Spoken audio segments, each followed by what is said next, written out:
nila, titiktikan nila yung tindahan. At pag alam nila na matagal na kayo nagpa-process ng GCash at maraming nagpapa-cash in, cash out sa inyo, matik target kayo ng mga yan.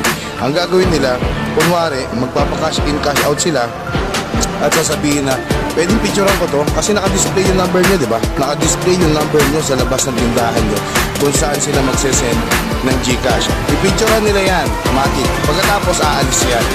Okay? Aalis yan, magdadahilan yan. Pagkatapos, ang gagawin nila, pagbalik nila, gabi na. Okay? Gabi sila umaatake.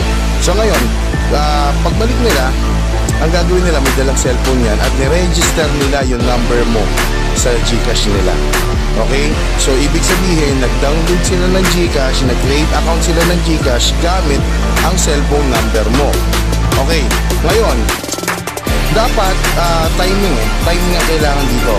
So, pag-create mo ng account, pagka click mo yung sign up now, syempre, magsesend ng OTP yan. Okay? Magsesend ng OTP yan sa number. At ngayon, dun sila papasok ngayon sa tindahan mo, kunwari magka-cash in or magka-cash out.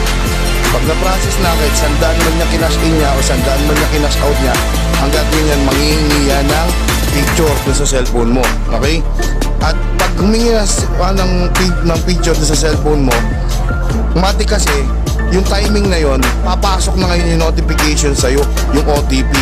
At ang gagawin nila, i-scroll down nila yan. Tapos pag lumabas yung OTP doon, syempre nasa nasa notification nyo na yun sa taas eh. I-scroll down nila yung screen, tapos tsaka nila pipicturan. Yun talaga ang target nila.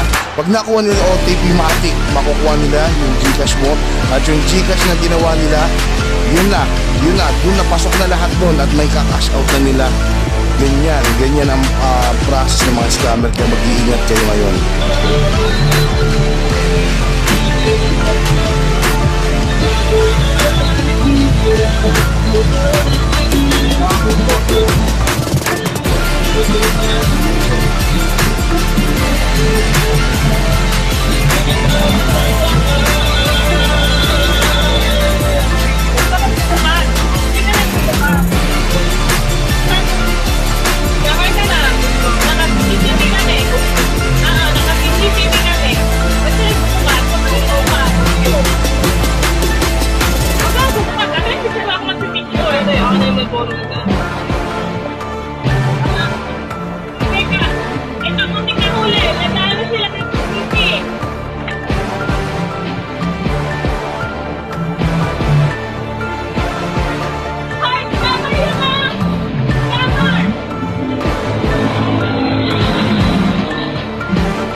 Bakit yun ay ganda ng battery mo eh?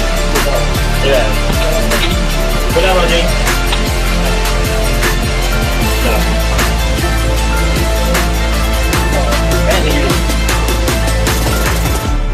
Ano number was? 998 18 78 724. Magkano? 100. Kaya nga. Di ba lang? Ano ba ito? Anjo?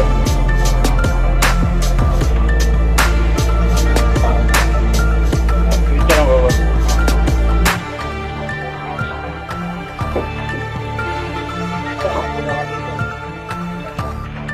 Pwede mo Ha? dahil isang Maldoro ulit. Pwedeng para po ulit.